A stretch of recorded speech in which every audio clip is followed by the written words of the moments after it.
48절까지 말씀입니다. 사도행전 2장 41절로 48절까지 말씀 같이 읽을 때 우리 일어나셔서 교독하여 읽겠습니다.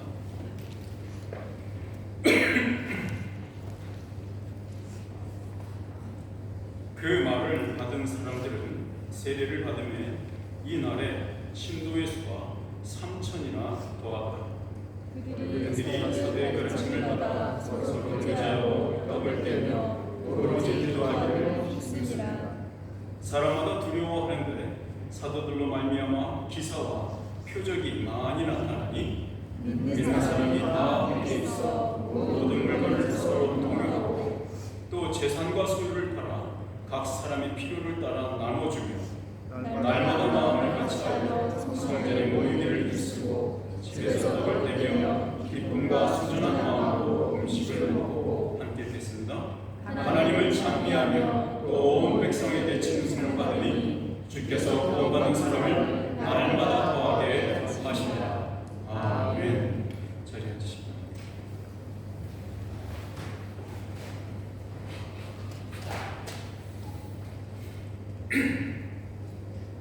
오늘 말씀의 제목을 받은 자가 나누면 하나님은 더 주십니다 라는 제목으로 삼아봤습니다. 한번 읽어볼까요? 시작. 받은 자가 나누면 하나님은 더 주십니다. 이 쉬운 말을 같이 똑바로 모르겠습니까? 다시 한번 읽어보시죠. 시작. 받은 자가 나누면 하나님은 더 제가 먼저를 빼고 왔네요. 자, 먼저부터 시작. 먼저 받은 자가 나누면 하나님은 더 주십니다. 아멘. 아멘. 참으로 그렇습니다. 오늘 읽은 말씀이 그것을 보여주고 있는데요. 오늘 우리가 함께 읽은 이 말씀을 가지고 이야기 나눌 것은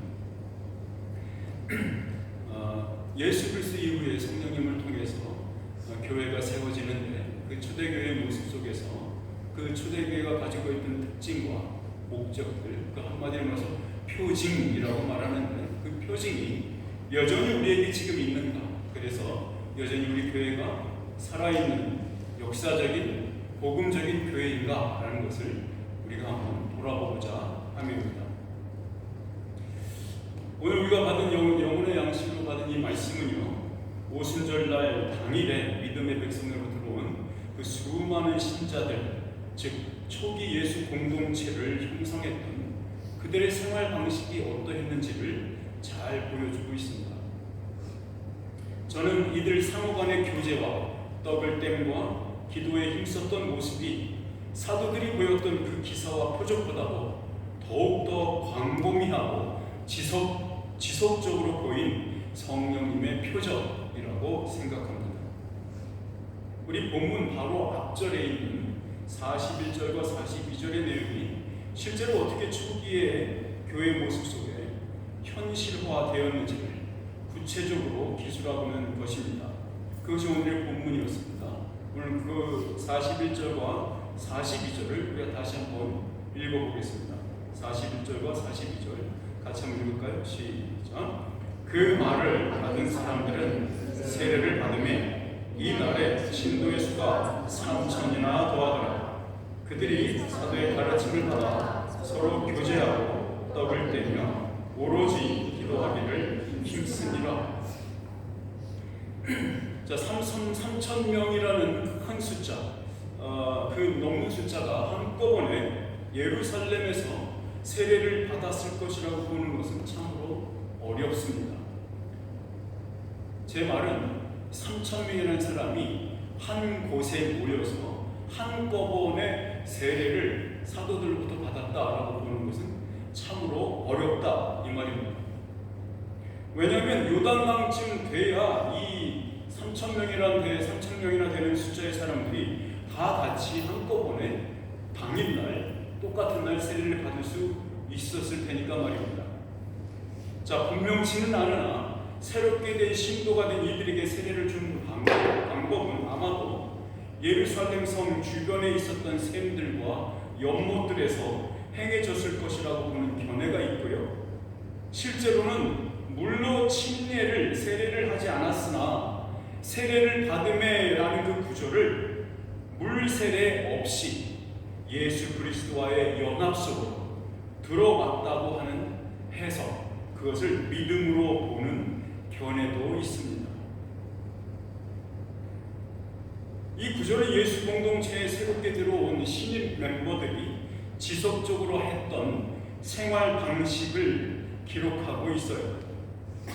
그러면 그들이 배운 사도적 권위의 가르침인 교리는 무엇이었을까요? 초기 교회 시대부터 세례를 받고자 할 때는요, 반드시 신앙 고백의 내용으로 고백했었던 내용이 있었습니다. 이것은 어떤 한 사도가 만들어낸 것이 아니고요, 전체 교회, 사도들이 모인 전체 공회에서 같이 인증하고 확증했던 내용입니다. 글입니다. 그러니까 스테이트먼트라고 볼 수 있죠. 오피셜. 그러니까 모든 사도들이 공인한 세례 문답과 세례의 형식과 같습니다. 우리 로마서 10장 9절에서 13절 말씀을 읽어보겠습니다. 네, 로마서 10장 9절에서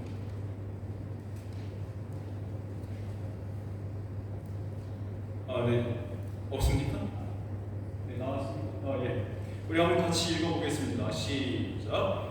내가 만일 내 입으로 예수를 주로 시인하며 또 하나님께서 그를 죽은 자 가운데서 살리신 것을 내 마음에 믿으면 구원을 받으리라. 사람이 마음으로 믿어 의에 이르고 입으로 시인하여 구원에 이르느니라.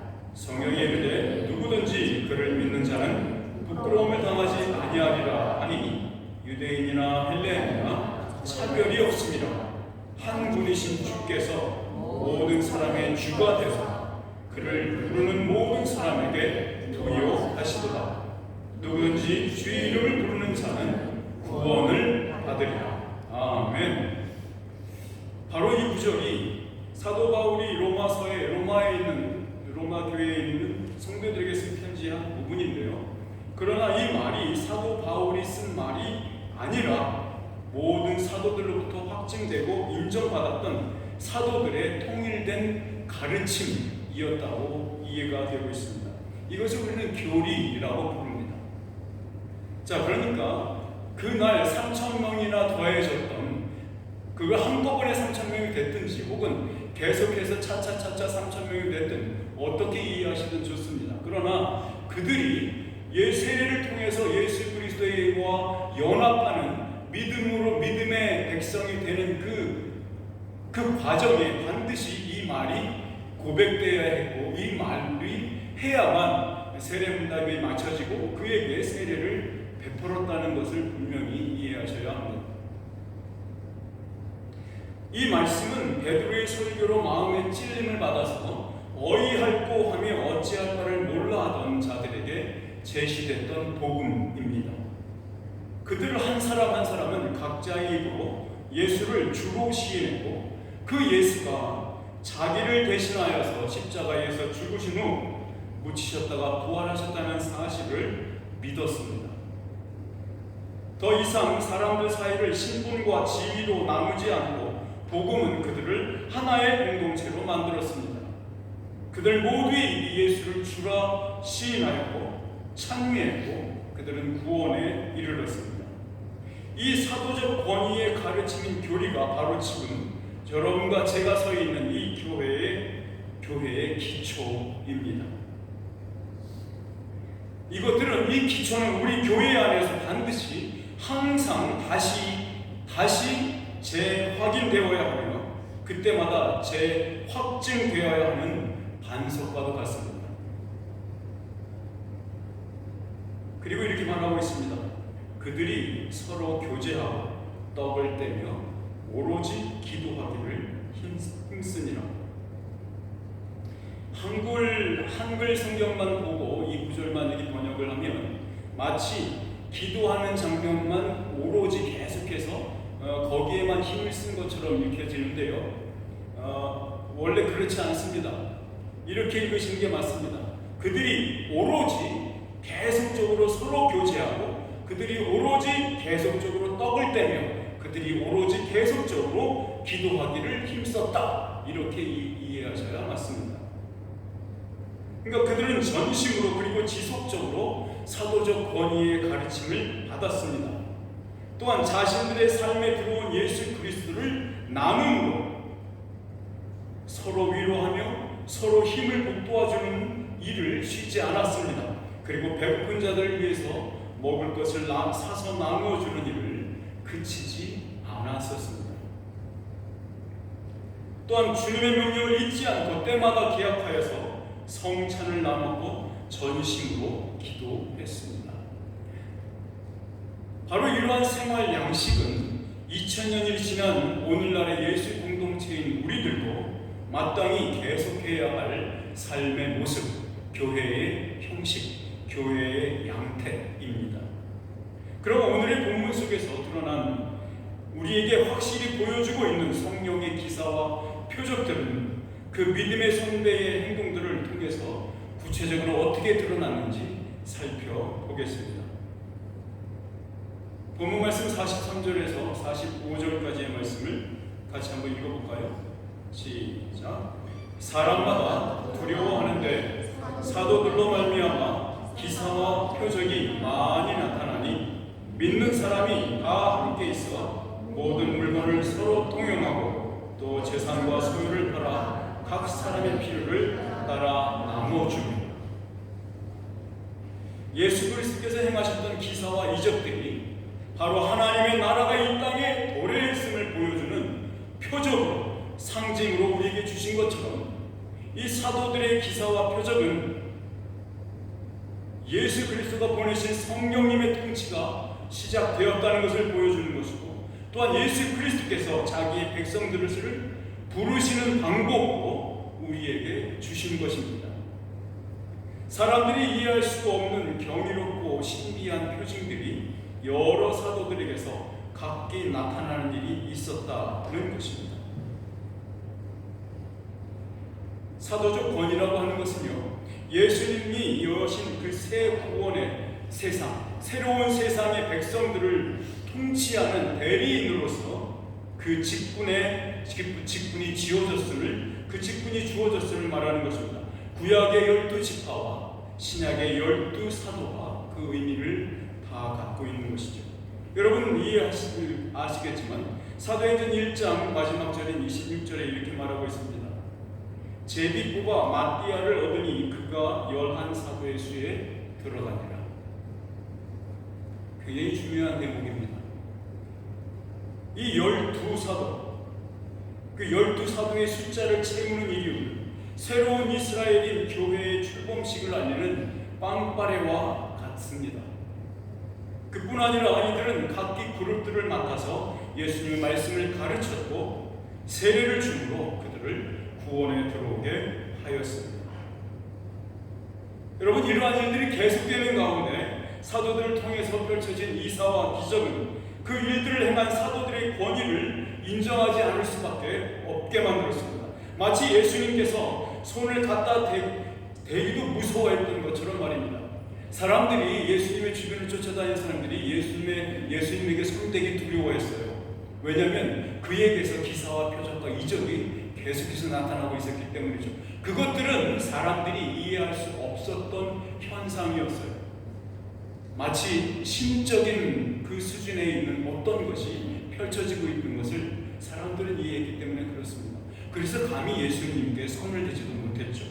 그 모습이 지금 사도들의 권위 속에서 밝혀지고 있는 겁니다. 똑같이 재생되고 있습니다. 그러니까 성도들뿐만 아니라 믿지 않았던 자들이 겪었던 외경스러운 경외함, 이런 것들이 분명히 있었던 것을 보입니다. 왜냐하면 하나님의 영광이 그 임재 속에서 드러나는 때에는 언제나 저와 여러분과 같은 이 피조물들은 꼼짝 못하고 얼어붙을 수밖에 없기 때문입니다. 그것이 존재의 차이입니다. 우리라는 인간의 존재와 우리를 만드신 신적 창조주의 존재는 그렇게 차이가 있습니다. 사도행전 5장에 있는 말씀을 잠깐 보면요, 제가 올리진 않았는데 5장 5절의 말씀 한번 읽어볼까요? 5장 5절에 이렇게 써 있습니다. 아나니아가 이 말을 듣고 엎드려져 흔히 떠나니 이 일을 듣는 사람이 다 크게 두려워하더라. 11절에 이렇게 써 있습니다. 온 교회와 5장입니다. 온 교회와 이 일을 듣는 사람들이 다 크게 두려워하니라. 자, 이런 주 예수 그리스도께서 다시 오시는 날, 우리 중에 그 누가 제대로 두 발로 서 있을 수 있겠습니까? 그럴 수 없습니다. 그렇게 성령을 통해서 권위를 인정받은 사도들에게 가르침을 받기를 원하는 많은 사람들이 생겼고, 그들은 그 많은 성도들, 여러 성도들 한 사람 한 사람이 있는 곳으로 모여들게 되었습니다. 여러분, 그 중동의 문화가 가뜩이나 손님들을 취대한 융숭하게 대접하는 것이 그들의 문화잖아요. 전통적인 문화였지만 감당할 수 없을 만큼 숫자가 성도들이 밀물처럼 밀려 들어온다는 그런 상황에서는 사도들 또한 매우 당황했을 것으로 보입니다. 점차로 3,000명의 숫자가 채워졌다고 이해한다 해도 여전히 사도들은 그 많은 수의 신도들을 한 곳에서 모이게 할 수 없었고, 그런 장소도 없었고, 또한 그들을 먹일 수도 없었을 것입니다. 이러한 상황에서 성령님은 만나와 메추라기를 하늘로부터 내리게 하시는 대신에 성도들 각 사람의 마음을 하나 되게 하시고 예루살렘 교회를 시작하게 만드셨습니다. 우리가 읽은 것처럼 그들은 자원함으로 서로 물건들을 통용했습니다. 또 재산과 소유를 팔아서 필요한 사람들에게 나누어 주었습니다. 이 표징은 예루살렘 교회의 초기 모습에서만 발견되는 매우 특이한 현상입니다. 이러한 모습은 바울로 인해서 시작된 많은 이방인 교회에서는 전혀 찾아볼 수 없는 현상입니다. 어떤 이들은 이 구절을 근거로 해서 공산주의 혹은 사회주의가 성경적인 뿌리를 가지고 있다고 말하기도 합니다만 터무니없는 소리입니다. 둘 다 성경적인 가르침과는 무관합니다. 어떤 정부든지 폭력의 힘에 기반한 강압과 압력으로 개인의 재산을 몰수하거나 재분배하는 것은 옳지 않은 일입니다. 성경은 한마디로 그것을 옳다 지원하지 않습니다. 참으로 오늘날의 기독교가 잃지 않고 본받아야 하는 점이 있습니다. 그것은 우리들이 이보다 더 관대할 수 없는 분을 하나님으로 우리가 모셨기에 우리는 타인에 대하여서 마음 넓게, 손 넓게, 자비롭게 행해야 합니다. 구약이 우리에게 가르치고 있는 물질과는 11조로 이해될 수 있습니다. 많이 버는 사람이나 적게 버는 사람이나 똑같은 퍼센테이지를 하나님께 바치는 것입니다. 이 제도는 여전히 우리에게 유용하고 효력 있는 교회로 세워지게 만듭니다. 우리 공동체의 반 정도는 아직도 정규적인 일자리를 갖지 않은 학생 신분이거나 잡시커입니다.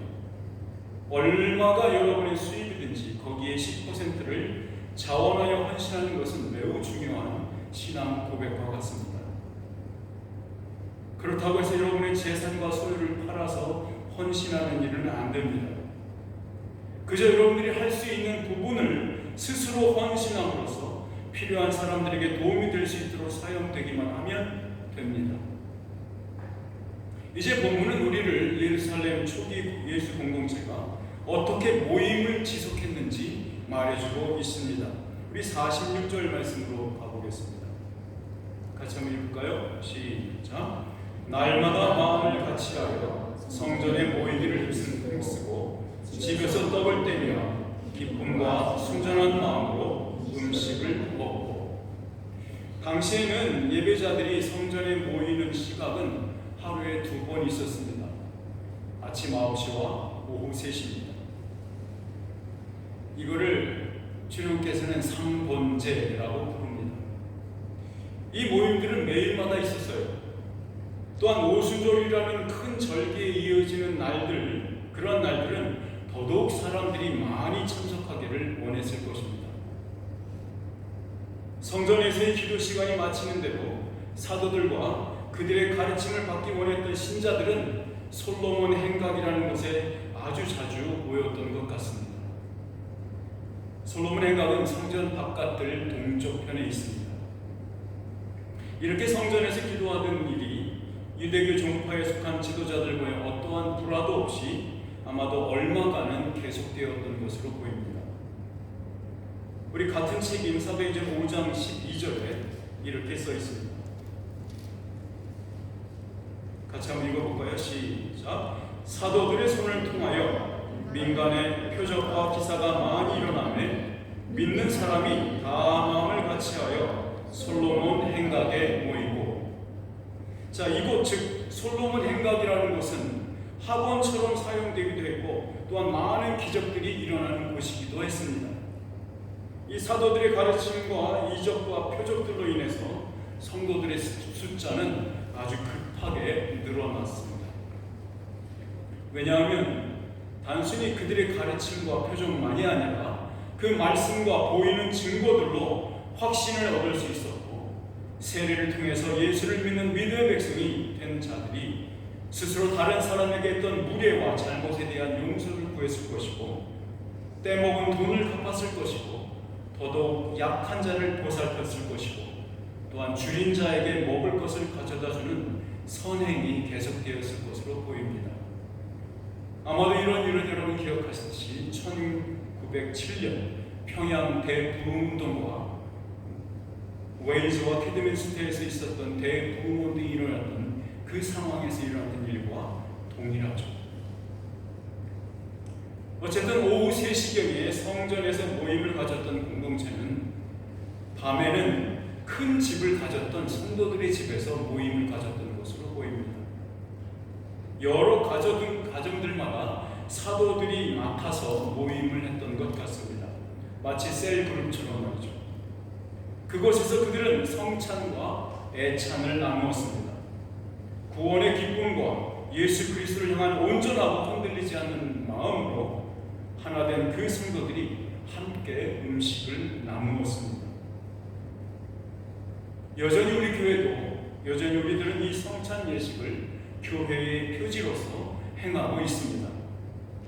표지라는 것은 이것 없이는 교회일 수 없다 하는 그것이 바로 표지입니다. 아마도 누군가가 인생이 뭐냐라는 질문에 이렇게 대답했다는 것을 들어본 적이 있을 겁니다. 그는 이렇게 말했죠. 먹고 싸다가 죽는 것이 인생이지 라고 말합니다.